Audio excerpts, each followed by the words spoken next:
늘어나면 합의금이 많아지겠죠. 그래서 이 장의 기간을 올바르게 평가받는 것이 중요하다는 겁니다. 보험회사와 가장 분쟁이 많은 부분이 이 상실 수익의 항목이에요. 보험회사에서는 여러 가지 근거를 제시하며 적게 주려고 할 텐데요. 이 의견을 반박하기 위해서는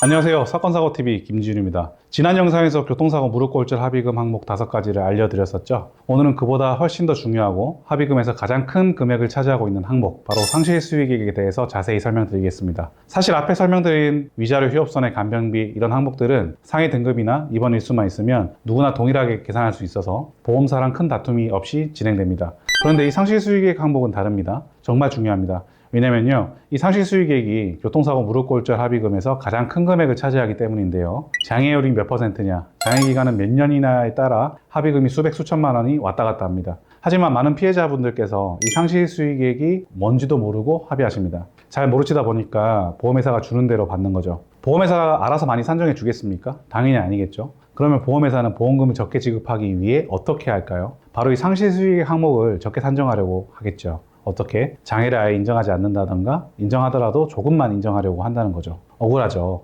그런데 모르면 당하는 겁니다. 그렇다면 상실 수익액은 어떻게 계산될까요? 딱 3가지를 곱하면 됩니다. 소득 곱하기 노동능력 상실률 곱하기 호프만 계수인데요. 곱하기니까 이 3가지 항목이 각각 높을수록 합의금이 많아집니다. 여기서 소득은 피해자의 현실 소득액이고요. 여기서 노동능력 상실률이라는 것은 쉽게 말해 소득이 감소되는 정도, 퍼센트를 말하고요. 노동능력 상실 기간은 몇 년간 손해보느냐를 보는 겁니다. 1년, 3년 이렇게 한시장애일 수도 있고 영구장애일 수도 있습니다. 그리고 호프만 계수는 이 노동능력 상실 기간에 대해 중간이자를 공제하는 계수입니다. 이 호프만 계수는 기간별로 정해져 있습니다. 그러면 계산해 볼까요? 장애 기간을 1년, 3년, 5년 비교를 해 볼게요. 예를 들어서 월소득이 500만 원인 사람이 무릎 관절의 10% 노동능력 상실을 1년간 남기게 되었다고 했을 때 상실 수익액은 584만 원 정도 되고요. 3년일 때 1673만 원 정도, 그리고 5년일 때 2672만 원 정도 계산됩니다. 기간이 늘어나면 합의금이 많아지겠죠. 그래서 이 장애 기간을 올바르게 평가받는 것이 중요하다는 겁니다. 보험회사와 가장 분쟁이 많은 부분이 이 상실 수익액 항목이에요.